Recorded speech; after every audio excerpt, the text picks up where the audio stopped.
triglyceride, and those are stored. And so most of what is shown on this slide is another way of thinking about metabolism, which is the fed state versus the fasted state. And so the fed state, which is also known as the absorptive state, is what's going on right after you eat a meal.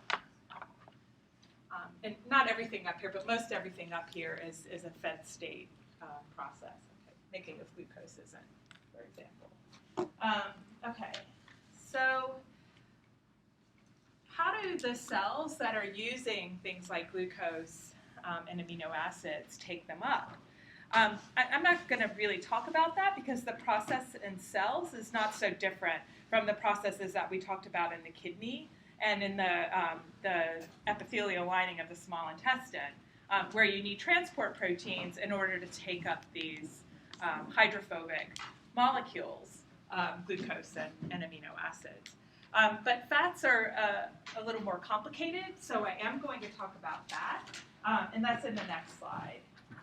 Okay. So this is a sort of, I realize everything going on. I forgot to start this. Okay, sorry about that. So this is a slide showing how cells utilize fatty acids and that were taken up in the diet. And so there's also just a review on this slide of what happens in the digestive system. So remember, from the stomach, we had these large lipid droplets in the small intestine. Those were mixed with the bile salts, which made a smaller emulsion of particles that were easier, were easier for enzymes to access and digest. The digestion led to monoglycerides and free fatty acids. There were phospholipids present already, and all of these can cross the membranes of the intestinal cells because they're lipophilic molecules. Okay, and then in the intestinal cells, we reform triglycerides from fatty acids and glycerol, and combine them with cholesterol and proteins to make this lipoprotein particle called a chylomicron. And so we took triglycerides apart, and then we got them into the cell and then put them back together again and assembled them into these particles, which are so big, actually, that they need to leave the cell by exocytosis, and they end up going into the lymph rather than the blood because they're so large they can't get through the gaps in endothelial cells. But ultimately, the lymph dumps into the blood, and so now they're in the blood going around the body, and now those triglycerides are going to get taken apart again. And the enzyme that does this LPL here, I think I've defined that here, lipoprotein lipases, so it's particularly going to digest fats in chylomicrons, this lipoprotein particle. This enzyme here is found on the endothelial cells in certain tissues like muscle and fat, and it's going to digest the triglycerides and the chylomicrons down into free fatty acids and glycerol. Okay, so all three of the fatty acids from the triglyceride are going to be cleaved by hydrolysis by this lipase. And those fatty acids can go into cells like these adipose cells here. Glycerol would need, it's not lipophilic. It's going to need a transporter to get into these adipose cells. And they're going to get reassembled again into triglycerides and stored as triglycerides in these fat droplets and adipose tissue. Other cells can use those free fatty acids as energy. Remember, you can break down the free fatty acids to carbon units at a time and use that to make acetyl-CoA, which can then feed into the Krebs cycle and the electron transport chain to make a lot of ATP from these free fatty acids. And so most cells can do this.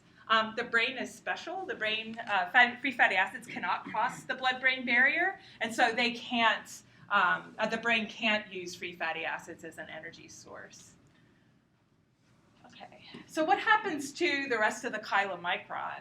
At this stage, after some of those triglycerides in it have been digested and move into cells, what's left behind is called a chylomicron remnant. And these are taken up in the liver. And then their components, so any cholesterol, phospholipids, that sort of thing that are left over, get reassembled into other types of lipoprotein complexes. So everything from very low density lipoprotein particles to high density lipoprotein particles. And along the way, that would include low density lipoprotein particles which contain cholesterol, which we've talked about previously.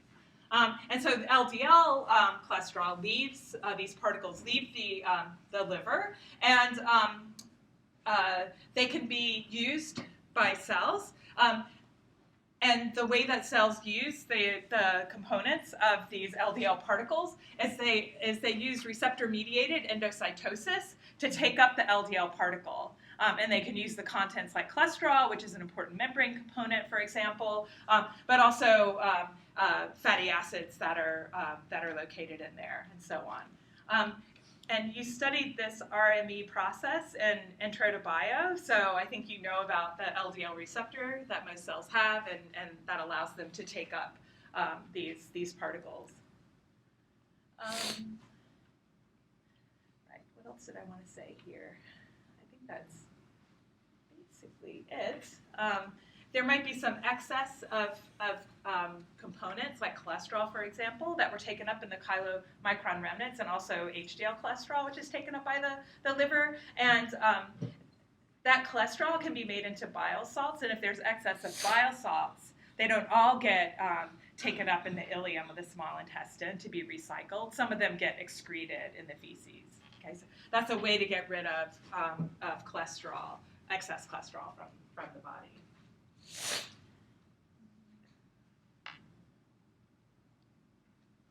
And so this just goes through the process again. So we have our large fat droplets, the bile salts being added to that, making these smaller fat droplets that are easier to be digested. So then you have some digestion, and then you have micelles. And remember, in terms of the triglycerides, this would be monoglycerides and free fatty acids that can cross the cell membrane and be remade into triglycerides and put together with other components to make these chylomicrons. The triglycerides from the chylomicrons can be used by cells for energy, and then the remnants go on to the liver. Okay, and so this is a sort of busy slide that talks about a lot of biochemistry of all these processes I've been talking about, particularly on the first slide, and then a few extra ones here that we haven't talked about yet. And so I don't expect you to know, for example, all of the steps of the Krebs cycle or the citric acid cycle as it's labeled here, or the steps of glycolysis. That's for other courses, not for this course. But I do want you to understand how various components feed into these pathways and what's operating during the fed state and what's operating during the fasted state. And so here we have, for example, glucose, which can be made into glycogen, a storage molecule. So that's a fed state process. If there's excess glucose, it's being made it can be made into glycogen. Glucose can also undergo glycolysis and enter eventually the Krebs cycle and the electron transport chain to make ATP. That's a process that's happening all the time. We need to make ATP all the time. So I wouldn't consider that particularly a fed state or a fasted state process. It's something that's always going to be happening as long as glucose is there.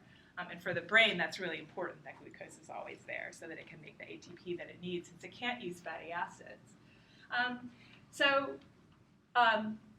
So speaking of fatty acids, over here we see that fatty acids can be broken down into acetyl-CoA. That's a process known as beta oxidation, and that can enter the Krebs cycle and electron transport chain as another way of making ATP. And then if there's a large excess of glucose, or if amino acids have been broken down into something like, say, pyruvate that can feed into this pathway, and made into acetyl-CoA, these can actually be used to build up fatty acids again. So when I talk about amino acids and glucose being converted into fatty acids, I'm talking about this process here of lipogenesis, where once glucose or amino acids have been made into acetyl-CoA. They can be used to build up fatty acids. Okay, so that is also a fed state process. But of course, the fatty acids can be broken down. I mentioned that already in beta oxidation, and that's a fasted state process. So the fasted state is basically a way of using these stored nutrients at a time when you're not eating a meal. And so back when we evolved, this was an important process because we didn't know where our next meal was coming from. These days, we tend to get 3 square meals a day, or at least 2, and we have vending machines and 24-hour convenience stores, and so we can eat any time we feel hungry or even just want food for comfort or whatever.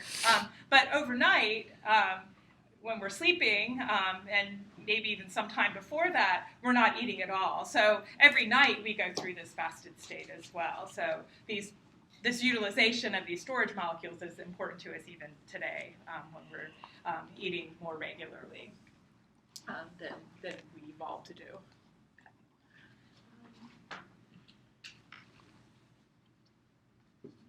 Okay. So this slide is a different way of summarizing the metabolic processes of the fasted state. So this is a little bit busy, and so this is looking at things more from the point of view of where they're happening, rather than just those metabolic pathways. And so when you're fasting and you're overnight fast, and all of you're well past the time when all of your last meal got absorbed, and so you start having to rely on stored molecules to provide the glucose that you need. So the whole goal here is to keep glucose up because of it being that preferred energy source for the brain. And so the first source of glucose is going to be the glycogen in the liver. And so that can be broken down into glucose. I'm going to explain this on a later slide in a little more detail. And that glucose can go out into the bloodstream and supply all of the tissues of the body, but in particular, the brain is really relying on that glucose. The glucose, of course, can also be used in the liver for the cells in the liver for energy production.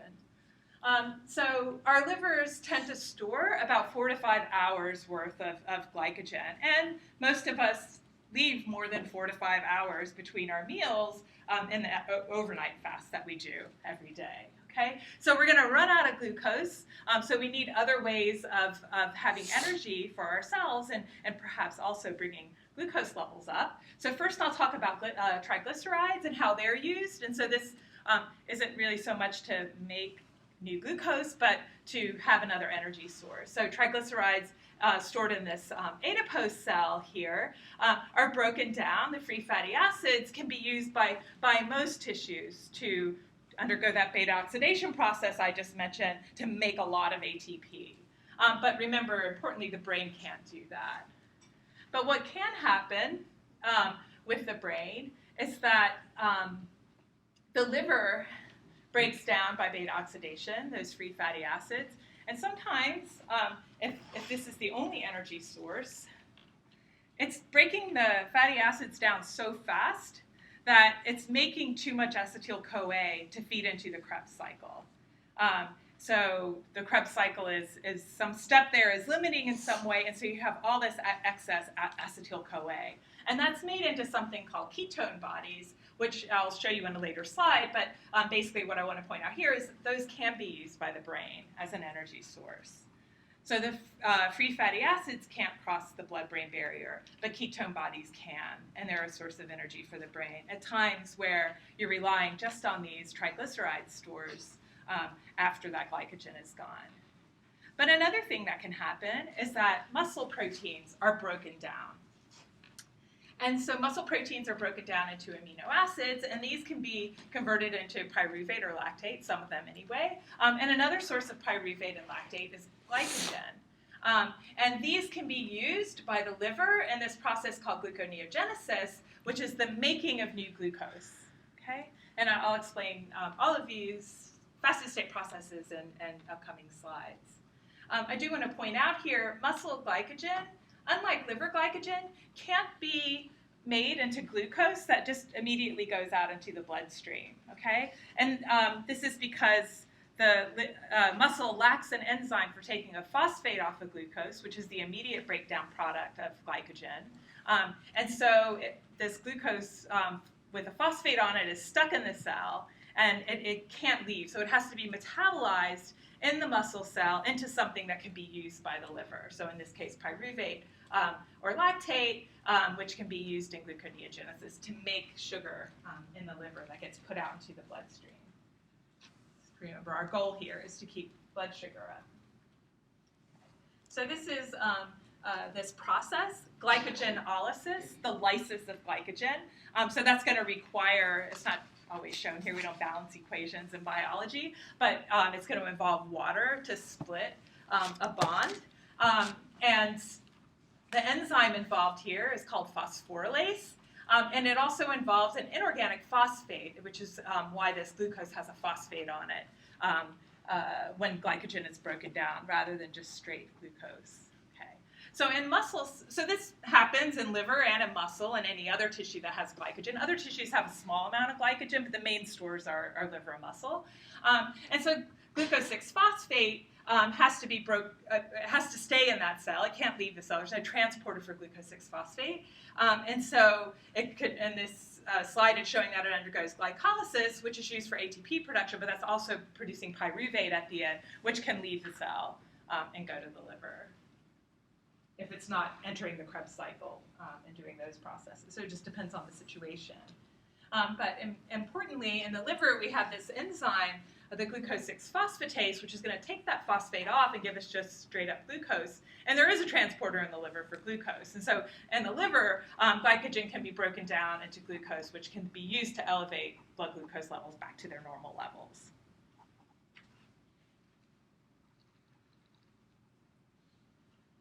Okay, so this is my sketchy version of gluconeogenesis here. Again, you don't need to know the steps.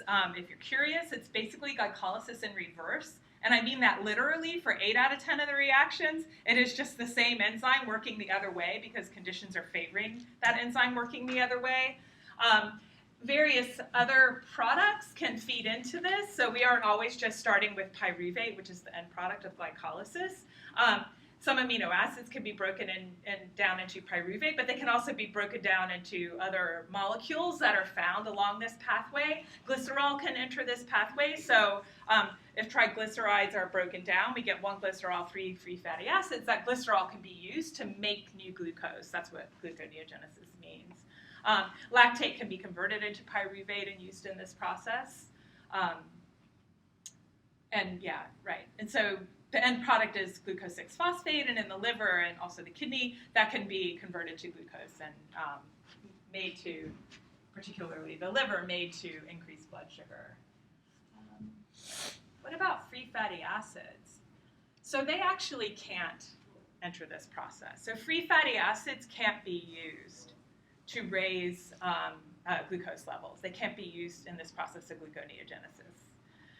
So they're good as an energy source on their own, but they're not for everything but the brain. But they're not good for elevating blood glucose.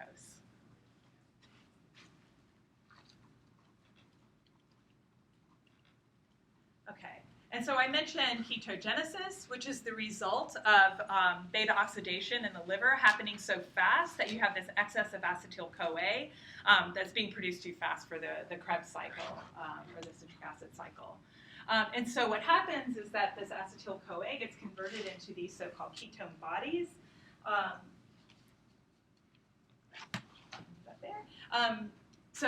And don't worry about memorizing these structures, but I just wanted to show you these. So one of these is acetone. There's CH3s on the end of this. This is an organic chemist's way of drawing these. Acetoacetic acid and beta-hydroxybutyric acid. And you notice that both of these are carboxylic acids, okay? And so these are the ones that are going to contribute to ketoacidosis if these are being produced in too large an amount for the body to deal with by these mechanisms that we talked about for dealing with these excess acids in the body. This isn't generally an issue, except in diabetes, where this process is utilized a lot.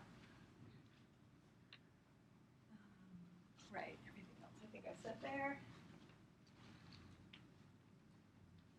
Okay, right. So what I want to talk about next, so we've talked about a lot of processes, but it's really important that that the utilization of these nutrients or the nutrient stores are regulated in the process of storing the nutrients in the first place, are regulated according to whether or not we're in the fed state or the fasted state. And so there's a lot of hormone regulation of energy balance and of utilization of nutrients. So what we're going to talk about now is the sort of short-term dealing of this nutrient utilization. So hour-to-hour regulation of the metabolic pathways dealing with these nutrients. In the last part of the lecture, if we have time, we'll talk about the longer-term regulation of energy balance. Okay, so the hormones of interest are being produced by cells in the islets of Langerhans and the endocrine part of the pancreas. Remember, we've already talked about the exocrine part of the pancreas, and so, for example, those digestive enzymes that are important that get dumped into the small intestine for digestion of food. This is the endocrine part of the pancreas, and there's different types of cells here. And the two that we want to focus on are these alpha cells that secrete glucagon, so the hormone that dominates in the fasted state, and the beta cells that secrete insulin and amylin, but in particular insulin, which is the dominant hormone of the fed state. Okay. Oh, yeah, there we go. Fed and fasted states. And we tend to think about insulin as being involved in regulating blood glucose levels, and it does. It's very important for that. But it does a lot of other things as well. So it's involved in a lot of the processes of the fed state. So things like utilization of amino acids for protein synthesis and storage of fatty acids as triglycerides in adipose tissue, as well as other things. So some of what's going on here with insulin and glucagon is summarized in this slide. So in the fed state, insulin is dominating. These two are usually both present, and so it's the ratio of them that's actually important. And so insulin is going to lead to an increase in utilization of glucose, glycolysis in the Krebs cycle, making ATP out of glucose. And so it's going to increase the activity of enzymes involved in that, basically. It increases, again, enzymes involved in glycogen synthesis, or glycogenesis. And it also increases enzymes involved in fat synthesis, okay, so storage of triglycerides in adipose tissue. And then also, finally, utilization of those amino acids that are used for protein synthesis. And what about in the fasted state? It's glucagon that's dominating. And glucagon is, both of these are proteins. They're peptide hormones. And they bind to cell surface receptors. The cell surface receptor for glucagon is a G protein coupled receptor that couples to GS. So it increases adenylyl cyclase activity, increases cyclic AMP, which is going to increase pKa activity. And pKa can phosphorylate a lot of enzymes, and that either increases their activity or decreases their activity. So here we're talking about an increase of the enzymes that are involved in glycogenolysis, so the breakdown of glycogen, gluconeogenesis, making new glucose, and ketogenesis, making those ketone bodies. Under the right conditions, that's going to increase during the fasted state. And I just want to mention that I did say here phosphorylation of enzymes could either increase or decrease their activity. I've only talked about increasing here, but what I've animated in up here at the top is a lot of processes that are inhibited by pathways downstream of insulin binding to its cell surface receptor. So things like the fasted state processes of glycogenolysis, gluconeogenesis, and beta oxidation. So those are all inhibited by the insulin pathway, and also protein degradation. So in general, insulin is favoring anabolism, and glucagon is favoring catabolism. And this is just showing you the levels of these hormones in relation to when a meal is consumed.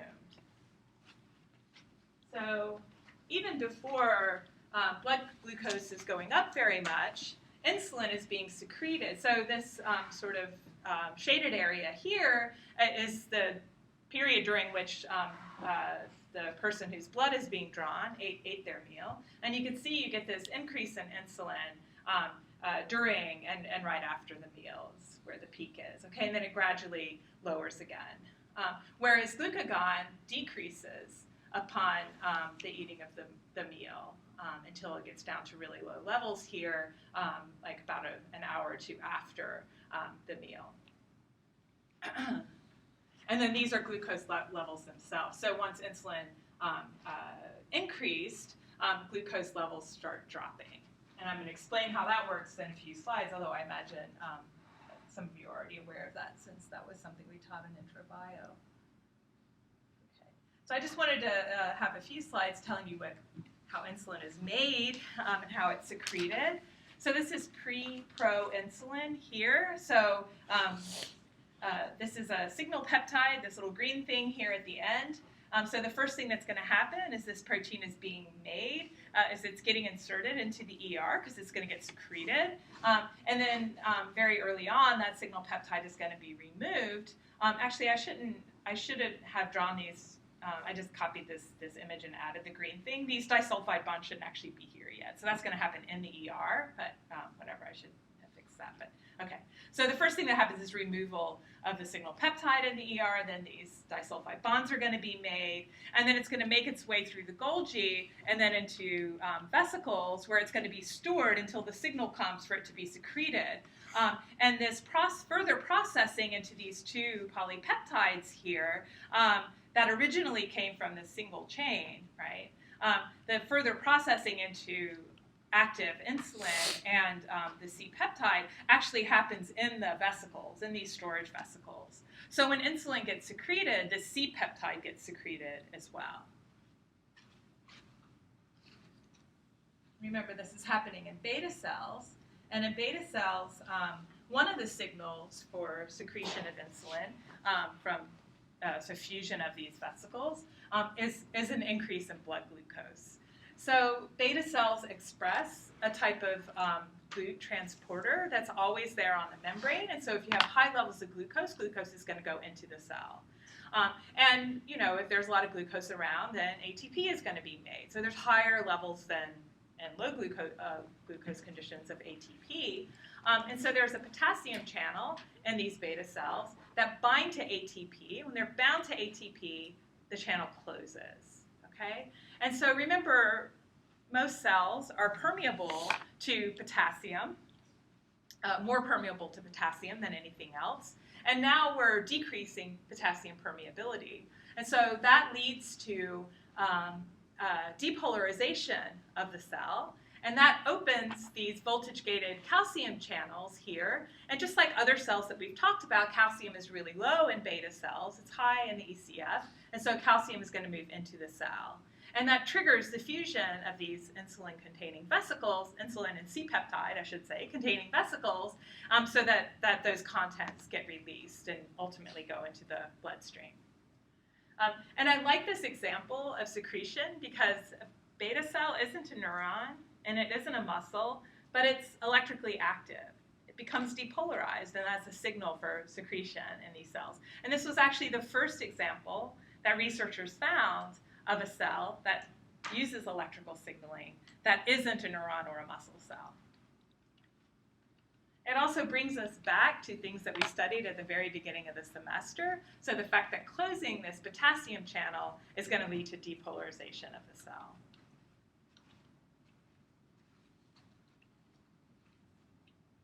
Okay. So blood glucose, high blood glucose is one signal for insulin secretion.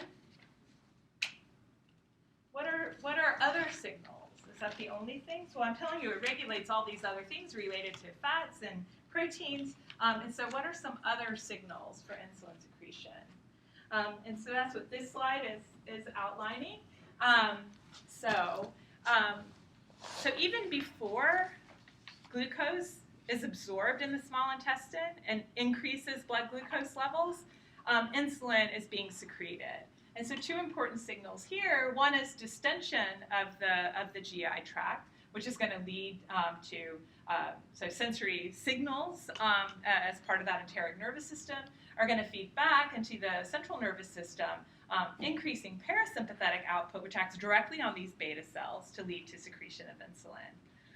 Another thing that's happening in the GI tract before glucose actually goes up in the blood is that the presence of carbs in the GI lumen lead to secretion of GLP-1 and GIP. Remember, we talked about these before as important hormones involved in inhibiting gastric emptying.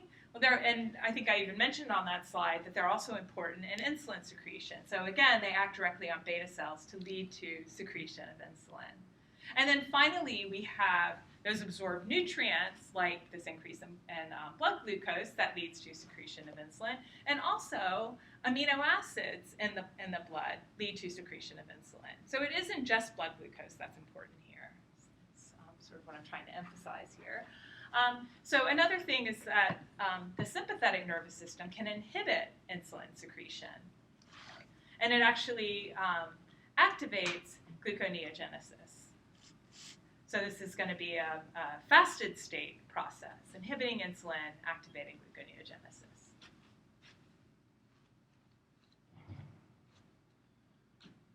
So how does insulin work? It doesn't bind to a G protein coupled receptor. So we haven't had very many things that bind a receptor other than G protein coupled receptors, which is why we spend so much time on them, because they're so important. So many different hormones and molecules use them. But what the insulin receptor is a receptor tyrosine kinase. So the receptor both binds to insulin with its extracellular portion here, and it acts as a tyrosine kinase. So it attaches phosphates covalently to tyrosine residues on proteins. And the protein target in particular that we're going to talk about today, we're not going to go into the pathway in a huge level of detail, but I do want to mention this IRS protein, which stands for insulin receptor substrate. And so it becomes phosphorylated on a tyrosine residue by the receptor tyrosine kinase when it's bound to insulin. Okay, so the enzyme activity is actually in this intracellular portion of the enzyme. Okay, and then there are various pathways downstream of this phosphorylated IRS protein. And so I'm going to describe this in later slides, but one is to lead to insertion of GLUT4 in the membrane. And another is going to lead to activation or inhibition of various enzymes, as I talked about a few slides ago on that seesaw diagram. So metabolic enzymes that are involved in things like glycolysis or protein synthesis that are enhanced by insulin, or things that are inhibited like gluconeogenesis or glycogenolysis.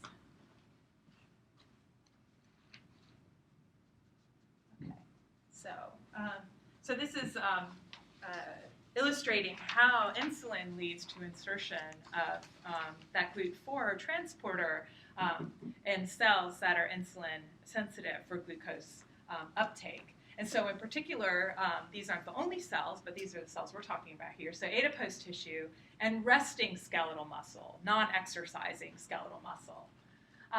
So in the fasted state, when there's no insulin around, GLUT4, this glucose transporter, is found in vesicles. And so glucose can't get into the cell in this state because you don't have a door out here on the plasma membrane. Okay? Glucose can't get across without a glucose transporter out here on the plasma membrane.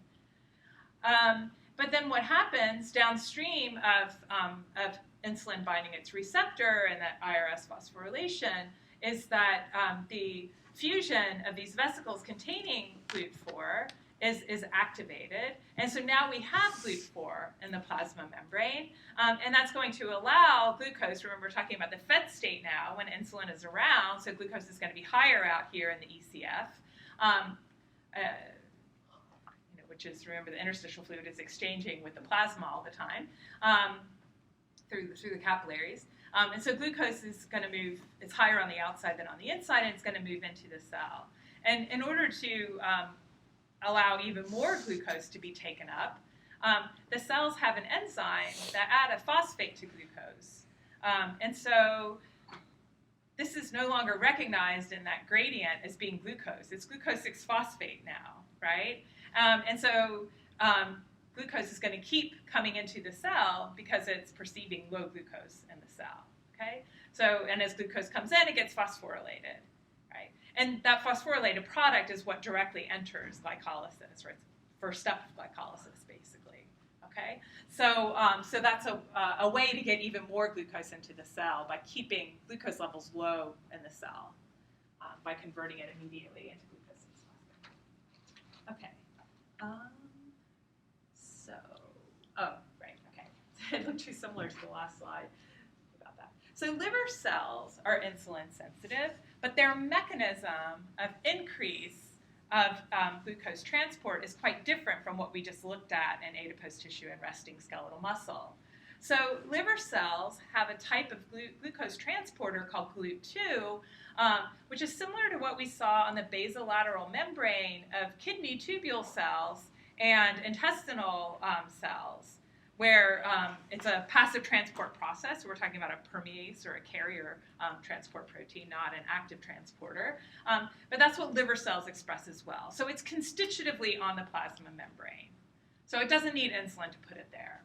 And so in fact, in conditions of low insulin, when the liver is undergoing those fasted state processes of breaking down glycogen or later doing gluconeogenesis, glucose is higher in the cell than outside of the cell, and GLUT2 doesn't care which way glucose is moving through it.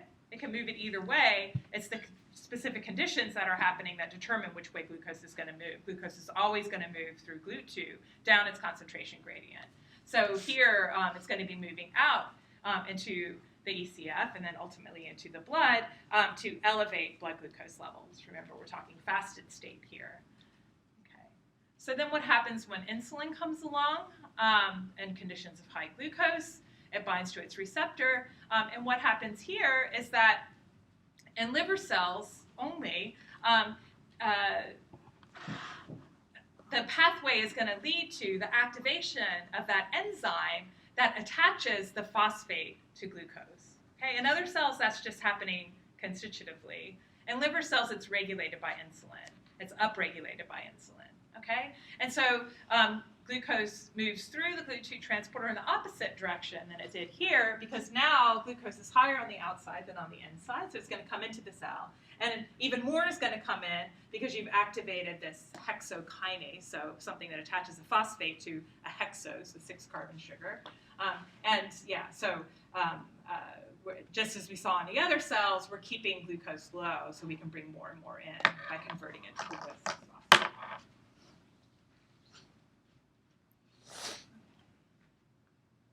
So that was all I was going to say about insulin. And so this slide is looking at glucagon. Glucagon secretion, the regulation of that, is less well understood than insulin, which is actually the story I was just telling you, is actually a fairly recent discovery with insulin even. So it isn't exactly clear mechanistically what's going on in alpha cells to lead to the release of glycogen. The release of glucagon, too many gly and glue words here. The release of glucagon, the hormone of the fasted state. But it is clear that when blood glucose levels fall enough to 100 mg per deciliter, then glucagon gets secreted from these cells. Another thought is that insulin is inhibiting the secretion, and so when insulin isn't there, then you're going to get secretion of glucagon. Okay. The main target of glucagon is the liver, and its main function is to prevent hypoglycemia. So you don't want your blood sugar to get too low because it's that preferred source of energy for the brain. It's really energy-hungry tissue organ that we have. And so what glucagon does in the liver is it increases all of these processes of the fasted state, so the breaking down of glycogen, gluconeogenesis, making new glucose, and then ketogenesis, the making of those ketone bodies under certain conditions when those are needed as an energy source for the brain.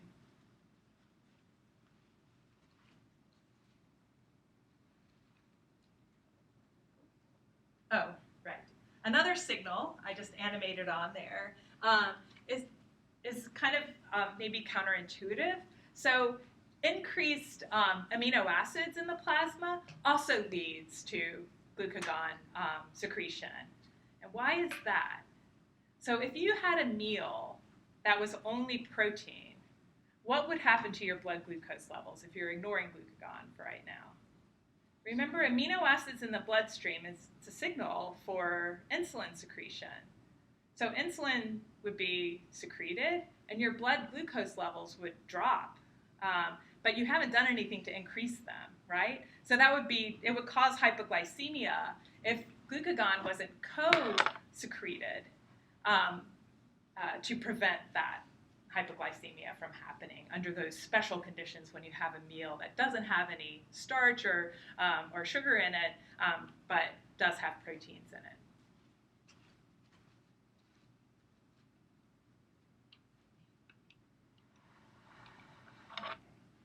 In the point of this slide is a couple of things. So one is that glucagon isn't the only hormone that's involved in leading to an elevation of blood sugar. So two other hormones are involved in this, cortisol, and in particular here on its own, epinephrine. This green line here is showing you the increase in blood glucose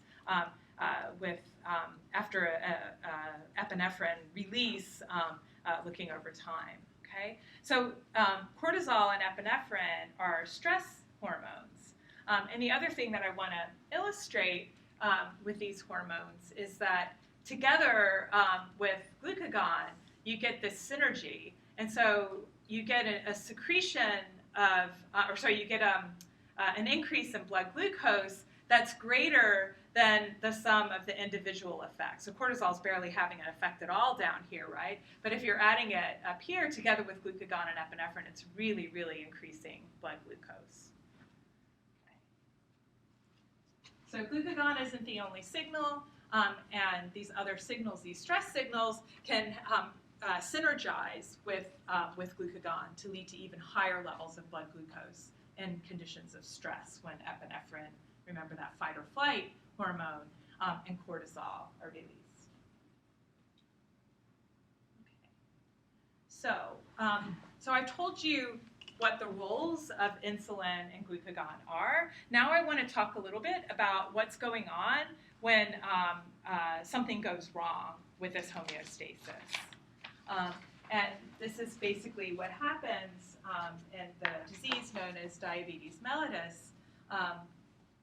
Most people just call this diabetes, but do be careful in physiology because diabetes just means that you have frequent urination or large amounts of urine, basically. And there are other reasons that can happen. So there are other types of diabetes. What the mellitus means is that there's glucose in the urine. And we already talked about why that is. If you have blood glucose levels above the transport maximum of the kidney, then you're going to leave glucose behind in the filtrate, and so it's going to be in the urine, which is an abnormal situation. Normally, all of the glucose is reabsorbed in the kidney. Okay, so that chronic elevated blood glucose that happens with diabetes mellitus can cause an initial damage is thought to be to blood vessels, and that contributes to damage to other organs like the eyes, the kidneys, and the nervous system. There are probably other mechanisms going on there as well, but the damage to the vasculature is thought to underlie a lot of the problems. So 9.3% of the population is estimated to be affected, and 25% of those people don't even realize it. Another third of the population of the U.S. is thought to have something known as prediabetes. So they aren't regulating blood glucose levels normally, but they're not quite yet at having full-blown diabetes mellitus. There's two major types. There are many other types as well, but there are two major types of diabetes, type 1 and type 2. So type 1 you might know as juvenile onset diabetes. So this is an autoimmune disease that involves the destruction of the beta cells, these only cells in the body that are producing insulin, and that leads to insulin deficiency. And type 2, which used to be called late onset diabetes, but the age of onset is decreasing these days, so you have to be a little careful about that. it's, at least initially, insulin is produced normally, but the cells that normally respond to insulin have become insulin resistant. And so the underlying causes of these is different, but the effect is the same. Insulin either isn't there, or insulin is there but not doing its job because the cells aren't responding to it properly.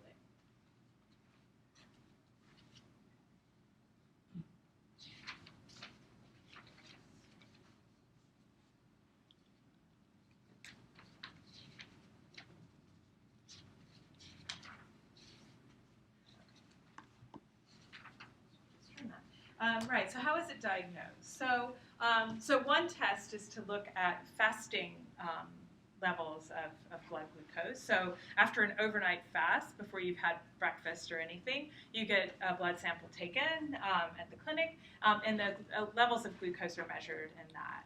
And so normal is considered anything less than 100 mg per deciliter. Pre-diabetes is between 100 and 125 mg per deciliter, and diabetes is any 125 and over mg of glucose per deciliter. Another test that can be done if they're suspecting diabetes mellitus is to have you, after this fast, drink 75 grams of glucose dissolved in water, and look at how your body processes that. Okay, so our fasting glucose is our time point 0, and this is also where that glucose is consumed. And then you take blood samples a couple of times or a few times after that. Okay, and so for a normal subject, blood glucose levels are going to go up because your small intestine is absorbing all of that glucose, but it goes down pretty quickly because you've secreted insulin, and that insulin is your cells are responding to that. Your resting muscle cells, you're just sitting in the doctor's office, and your adipose tissue are taking, and other tissues are taking that glucose up. But in a diabetic subject, which is either not producing insulin or its cells are resistant to insulin, aren't going to either secrete or respond to that insulin, and so blood sugar is going to remain high. And so after 2 hours, if the blood glucose levels are greater than 199 mg per deciliter, then that's what's defined as diabetes. And you can see the pre-diabetes values here.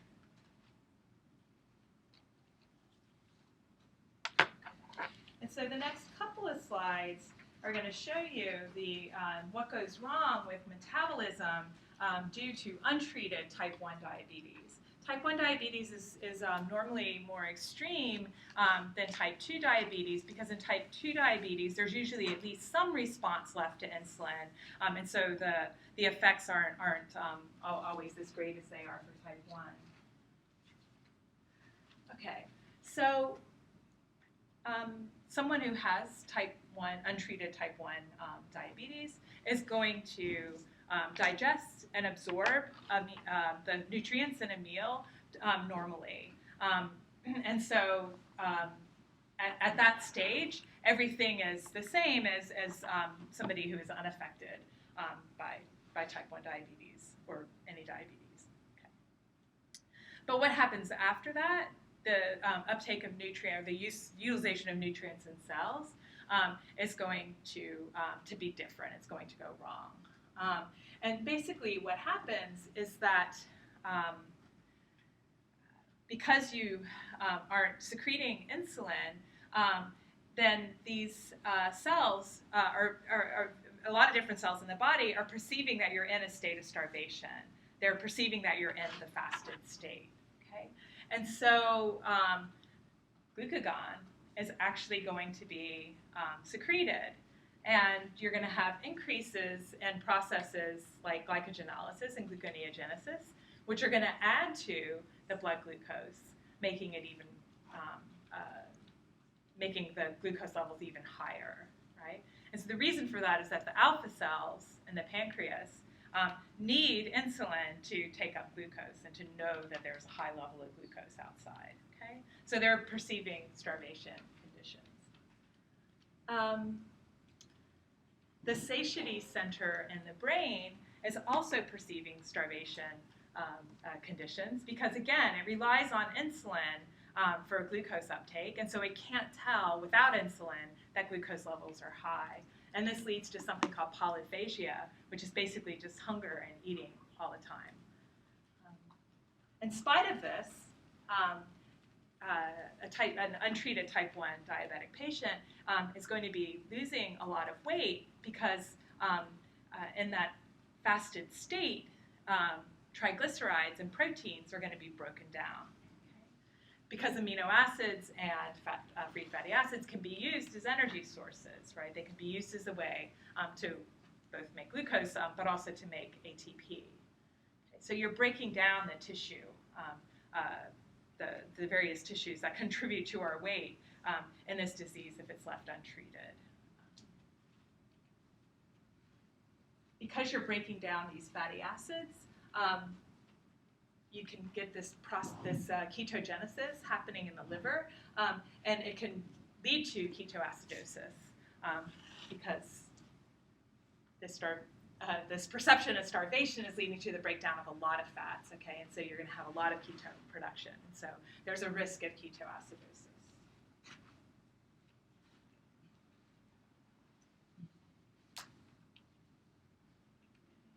So what's going on so we have high blood sugar, of course, because cells aren't taking that glucose up, and in fact, you're adding more glucose through gluconeogenesis and glycogenolysis. And so we're going to start having glucose in the urine, but also in the blood, it's leading to increased osmolarity, which is going to lead to increased vasopressin secretion, and it's also going to lead to thirst. And so another thing that's going to happen is polydipsia, which just means frequent drinking because you're feeling thirsty all the time. But in spite of the fact that there's this increased vasopressin or ADH secretion, there's going to be a lot of urine produced because the osmolarity in the collecting duct is high. We talked about this in one of the group problems, I think. So less water is going to leave, even though the tubule is permeable to water in that part of the medulla that has high osmolarity. So it just, to equilibrate there, requires less water to move. And so there's high amounts of urine, which again is where the diabetes and the name diabetes mellitus comes from. And so this can lead to dehydration, decreased blood volume and blood pressure, and if this goes on for long enough without that fluid being replaced, then this can lead to death.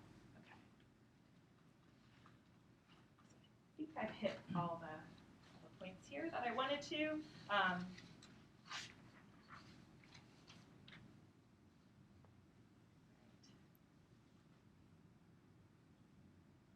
So I think I'm going to skip these two slides. And go on to talk about energy balance. So type 2 diabetes, I mentioned already, is less severe than type 1 because there's usually some insulin sensitivity left in those cells. So the conditions or this metabolic response that we were just talking about if things are left untreated is not as severe. Okay, so right. So I mentioned when I talked about this hour-to-hour regulation of energy balance by insulin and glucagon that I would talk about longer-term regulation of metabolism through hormones that are acting longer-term. But before I do that, I just wanted to talk a little bit about energy balance, which is the homeostatic variable that we're trying to maintain here. And so basically what you want is for the energy input through your diet to equal energy output in order to maintain a weight, which is what we're normally trying to do in adulthood. Okay. And so what do we mean by, or what are the components of energy output here? An awful lot of it is actually heat. And we release a lot of heat anytime we undergo a reaction because we don't use all of the energy of the chemical bonds that are being broken in those reactions. Okay, so that's this unregulated heat, but also sometimes we're losing heat because of thermoregulation. So if we're going for a run or whatever, and we're doing a lot of metabolism, or we're creating a lot of that heat, we might be trying to, our vessels out on our skin are going to dilate so that we get rid of more heat through our blood to lower our core body temperature. So that's what that means there. But the other energy output is things like transport across membranes takes energy, mechanical work, so movement, using our skeletal muscle is work, but there's also chemical work, so synthesizing molecules, macromolecules requires energy, and energy storage as well is involved here in this energy output. So making of all of these bonds required energy. So how do we measure the energy content of our food? And what this slide is showing. So when you see the calorie content of food, this is how it's determined. And so this is a bomb calorimeter, and basically you take a sample of food in here and just burn it up. And then you just see how much that elevates the temperature of the water here. And that tells you how many calories were produced in that food. And so when we talk about food calories, we're talking about calories with a capital C. And basically 1 calorie with a capital C is equal to really a kilocalorie, or 1,000 calories with a little c. So it's kind of the dumbest unit ever invented, because it really doesn't make a lot of sense. But okay. And so if you had a pure protein sample or a pure carbohydrate sample, they would have 4 kilocalories per gram. But fats contain 9 kilocalories per gram. So you actually get fats actually contain more energy than proteins and carbohydrates. If you've ever heard that estimate of 3,500 calories per pound, basically that's what 35 or what a pound of fat would give you in energy. People usually use that as an estimate of weight loss, though. So we're thinking the other way. You're burning off a pound of fat from your body by reducing your intake by 3,500 calories. Okay, that's where that number comes from, though.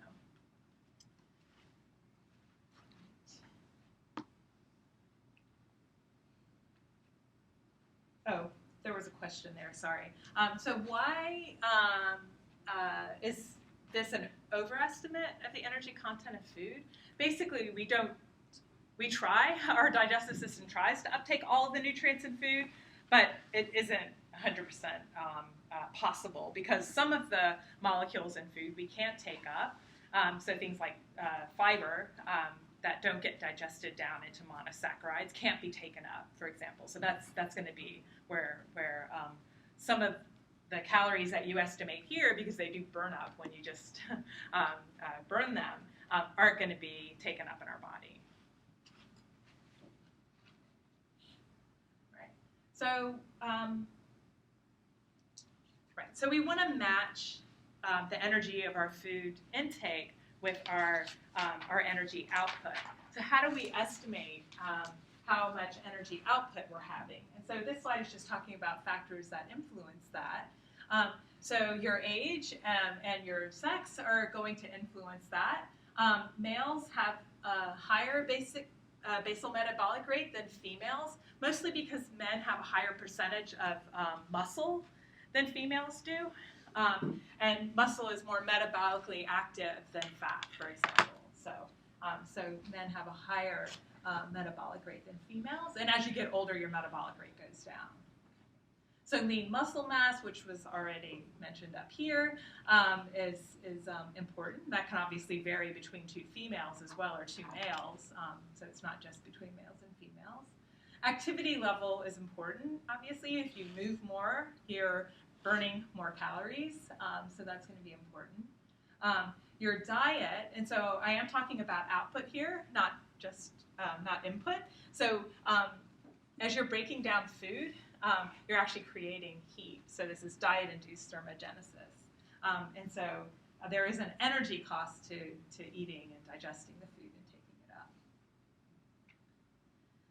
So there are hormones that regulate basal metabolic rate.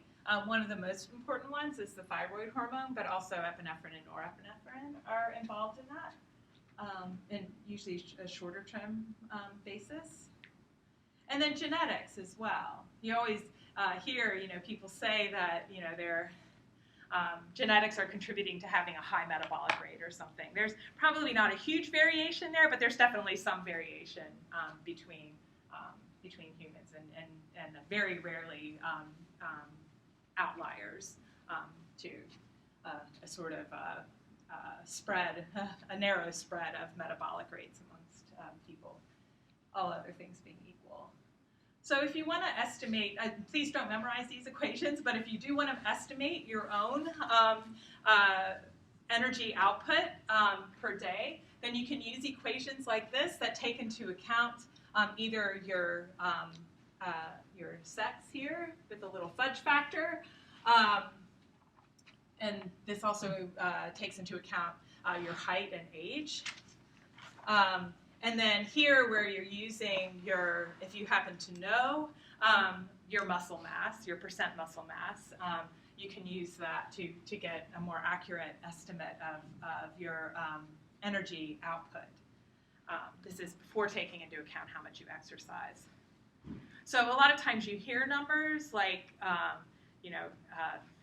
females, 2,000 calories per day. Let me just tell you, if I ate 2,000 calories per day, I would be quite a bit bigger than I am already, because I'm fitting into this this older age group. We're dividing here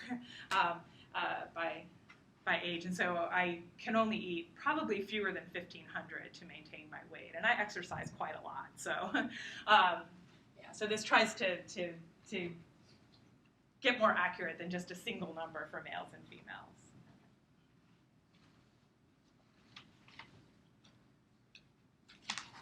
So,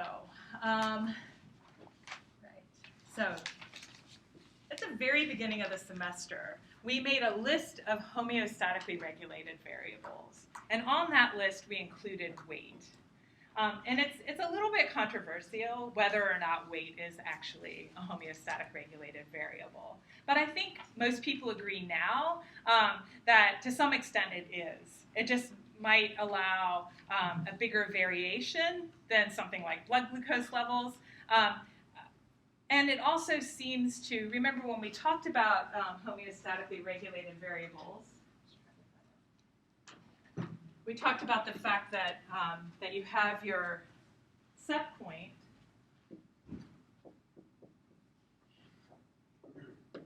and then your critical values above and below the set point.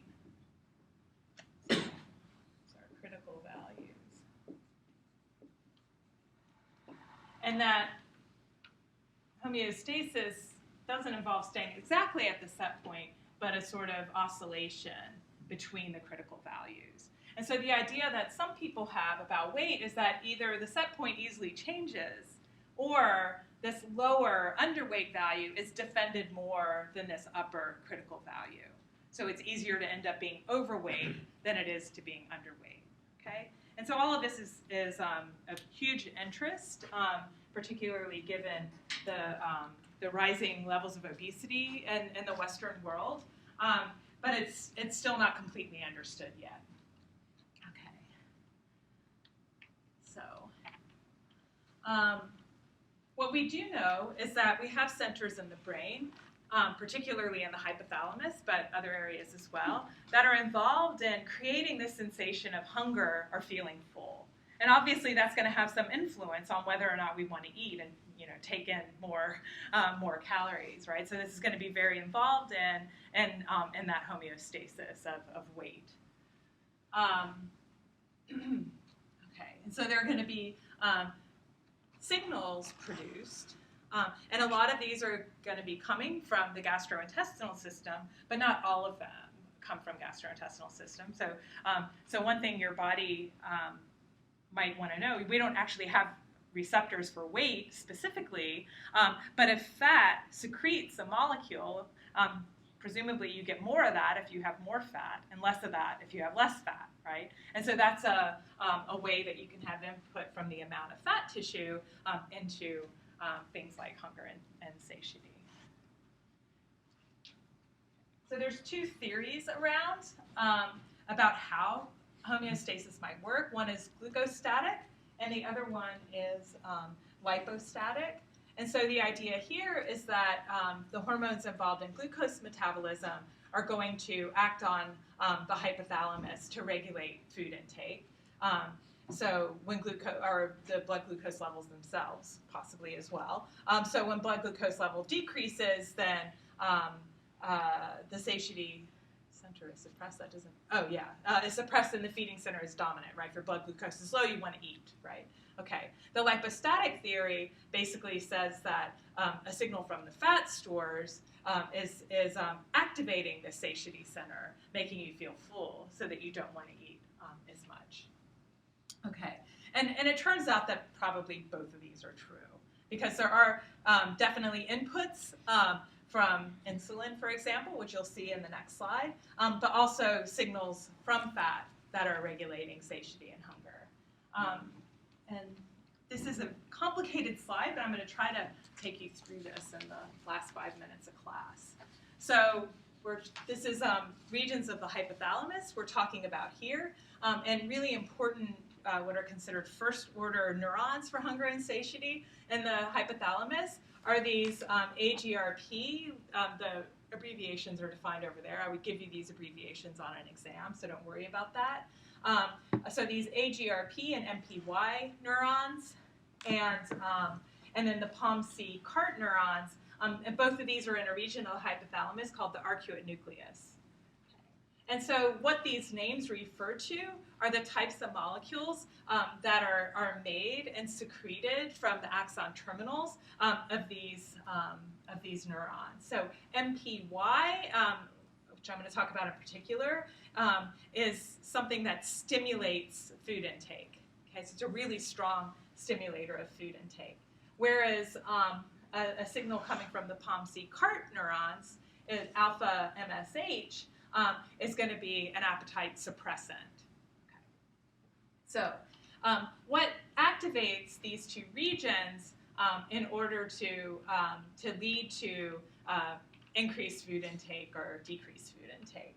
And so some of the signals coming in here are insulin, which you know about already, and then this fat-derived signal called leptin. It's a hormone called leptin.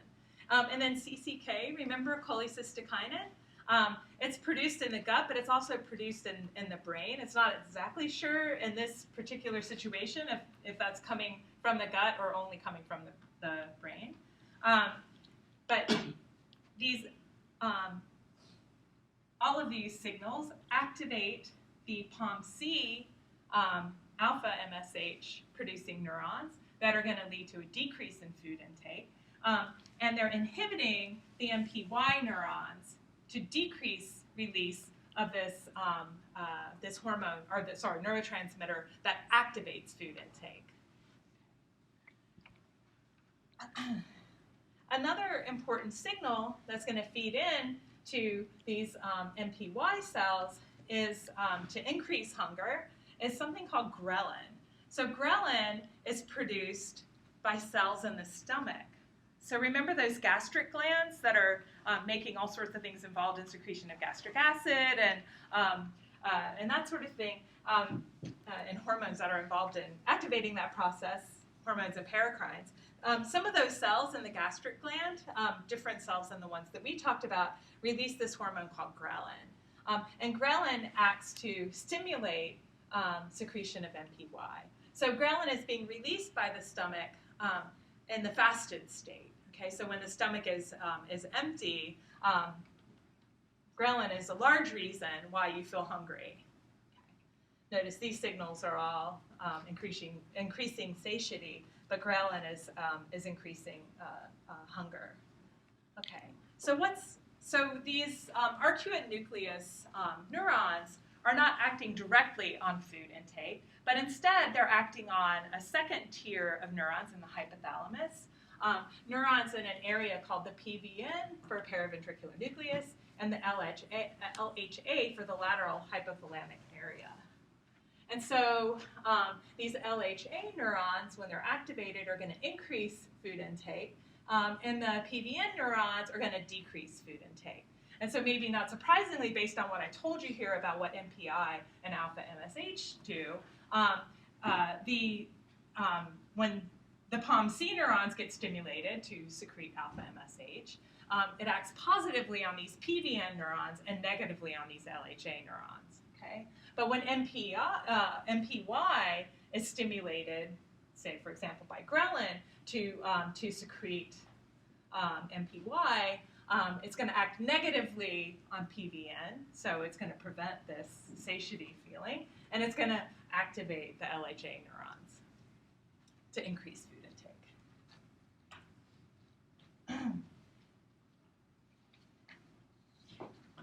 And there's definitely something else I meant to add to this slide. I'm sorry about this. So there's another positively acting, no, it's negatively acting, sorry, hormone called, get my pen, did I leave it? Oh, I left it here, sorry.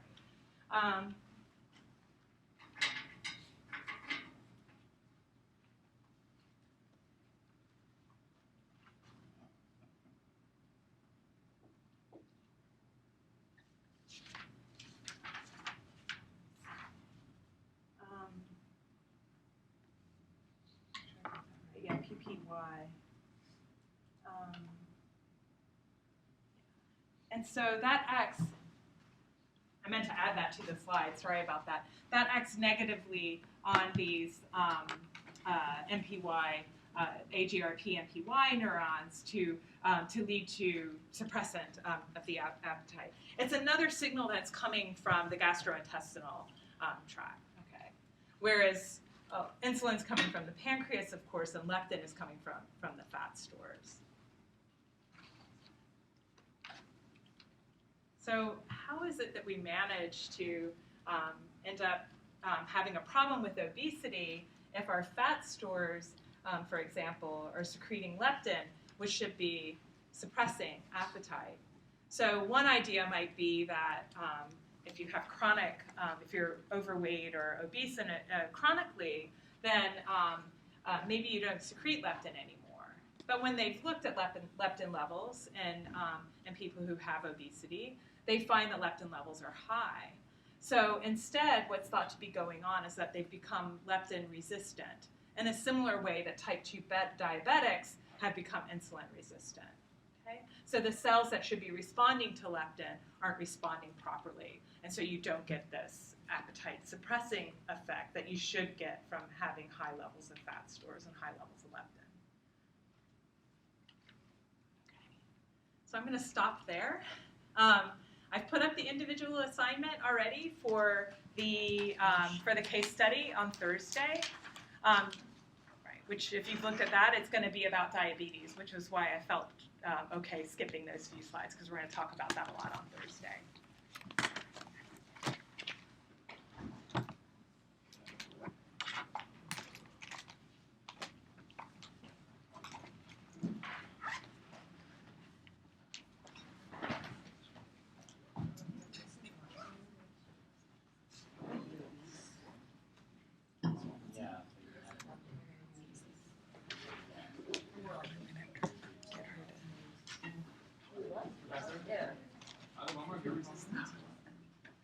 Yeah, for this gnarly. Were there any questions? Sorry. Yeah. Oh, yeah, there are no more group problems. If you haven't gotten to your 70 points yet, I think you don't have your grades yet for the last one, which was worth 15. And I'm sure that's going to push most of you, if not all of you, over the 70-point edge, because I think most of you were pretty close already if you weren't there already. But I will have one more that you can do on your own if you need to, basically. So I'll post that, and then anyone who feels like they need to do it